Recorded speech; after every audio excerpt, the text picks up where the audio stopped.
कहते हैं कि जीवन ठीक वैसा ही बन जाता है जैसी उसे देखने की हमारी दृष्टि होती है।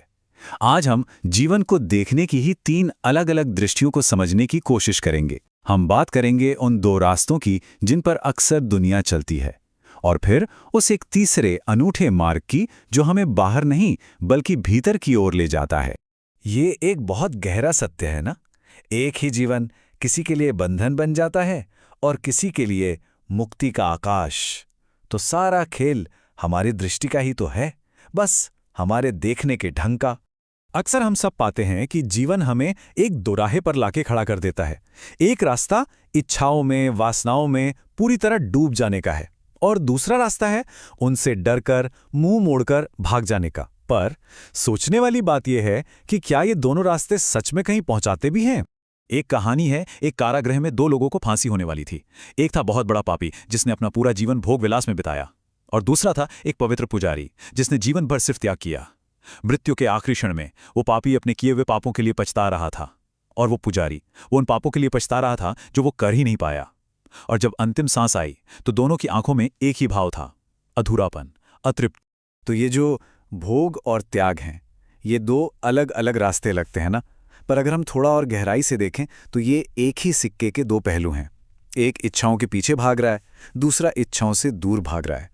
पर ध्यान देने वाली बात यह है कि दोनों की नज़र, दोनों की ऊर्जा बाहर ही अटकी हुई है, और शायद इसीलिए दोनों के हाथ अंत में सिर्फ खालीपन ही लगता है। तो चलिए पहले रास्ते को, भोग के मार्ग को थोड़ा और करीब से समझते हैं। आखिर ये हमें कभी तृप्ति क्यों नहीं दे पाता? क्यों इसकी मंजिल हमेशा एक खालीपन ही होती है? ये एक ऐसा सवाल है जो हम सबके भीतर कभी ना कभी जरूर उठता है। हम जीवन भर बस इकट्ठा करते रहते हैं, धन हो, पद हो, रिश्ते हों, पर फिर भी भीतर का वो खालीपन वो ज्यों का त्यों बना रहता है। आखिर ऐसा क्यों है? एक बड़ी सुंदर कहानी है।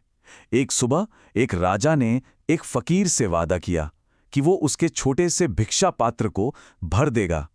राजा मन ही मन हंसा कि भला इसमें कौन सी बड़ी बात है। उसने अपने खजाने खुलवा दिए और सोना, चांदी, हीरे, मोती सब कुछ उस पात्र में डालना शुरू कर दिया। सुबह से शाम हो गए, राजा के खजाने खाली हो गए, पर वो छोटा सा पात्र वो नहीं भरा। वो बस भरता गया और खाली होता गया। जानते हैं क्यों? क्योंकि वो पात्र एक मनुष्य की खोपड़ी से बना था। और ये कहानी हमारे मन का ही तो प्रतीक है। इस मन की मांगों का, इसकी इच्छाओं का कोई अंत नहीं है। हम बाहर से इसमें कुछ भी डालते रहें, ये हमेशा हमेशा खाली ही रहेगा, क्योंकि बाहर की कोई भी चीज भीतर के खालीपन को कभी नहीं भर सकती। तो अब आते हैं दूसरे मार्ग पर, त्याग के मार्ग पर। दुनिया से भाग जाना, इच्छाओं से मुंह मोड़ लेना, आखिर ये एक समाधान क्यों नहीं है? दमन हमें मुक्त क्यों नहीं कर पाता? एक और कथा है।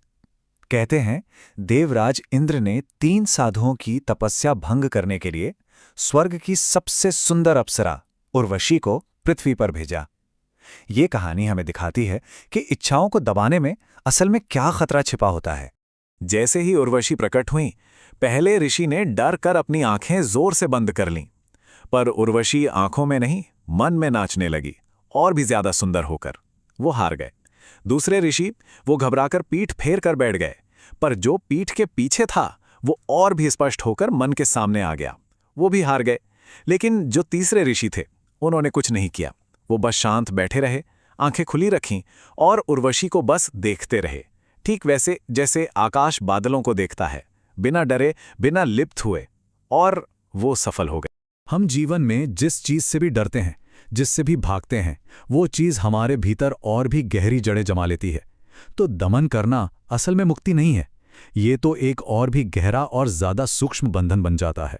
तो अगर भोग और त्याग दोनों ही रास्ते कहीं नहीं पहुंचाते, तो फिर सही मार्ग क्या है?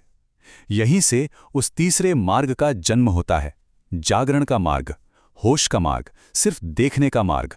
ये तीसरा मार्ग न तो भोग का है और न ही त्याग का, ये रूपांतरण का मार्ग है। इसका एक बहुत सीधा सा अर्थ है कि जीवन में जो कुछ भी उठे, चाहे क्रोध हो, काम हो या लोभ, उसे बस एक अतिथि की तरह देखना, उसे जानना, उसे पहचानना, बिना कोई सही गलत का निर्णय लिए। मुक्ति लड़ने से नहीं मिलती, मुक्ति जानने से मिलती है। जब हम किसी भी भाव को, किसी भी विचार को, पूरी जागरूकता से, बिना किसी पक्षपात के बस देखते हैं, तो उसका जो जादू है, उसका जो सम्मोहन है, वो अपने आप ही टूटने लगता है। तो इस मार्ग पर कुछ करना या छोड़ना नहीं है, बस अपनी चेतना की, अपनी जागरूकता की दिशा को बदलना है। जो आंखें अब तक बाहर की दुनिया को देखती थीं, उन्हें बस बहुत धीरे से भीतर की ओर मोड़ना है। और जब हम इस जागरण के मार्ग पर चलना शुरू करते हैं, तो हमें क्या मिलता है? हमें वही खजाना मिलता है जिसे हम हमेशा से बाहर की दुनिया में खोजते आ रहे थे। सोचिए, जैसे एक कुशल माली गोबर और गंदगी को सुंदर फूलों की सुगंध में बदल देता है, ठीक वैसे ही एक जागा हुआ इंसान क्रोध की ऊर्जा को तेज में और काम की ऊर्जा को सृजन में रूपांतरित कर देता है। ऊर्जा कभी बुरी नहीं होती, बस होश की कमी में वो विनाशक बन जाती है, और होश के प्रकाश में वही ऊर्जा सृजन बन जाती है। एक अंतिम कहानी। एक भिखारी था। वो पूरे 30 सालों तक एक पुल के किनारे एक ही जगह बैठकर भीख मांगता रहा। एक दिन वहीं उसकी मृत्यु हो गई, और जब लोगों ने उस जगह को साफ करने के लिए खोदा तो वो हैरान रह गए। ठीक 1 फुट नीचे सोने चांदी से भरा एक बहुत बड़ा खजाना गड़ा हुआ था।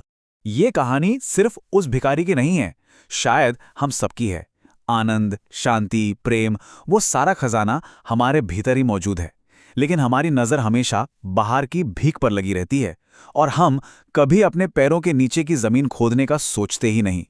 खजाना बस 1 फुट नीचे है, क्या उसे खोदा जाएगा? और उस खुदाई का औजार क्या है? वही निरीक्षण, वही साक्षी भाव, वही होश। तो सवाल बस इतना ही है कि क्या खोदने की तैयारी है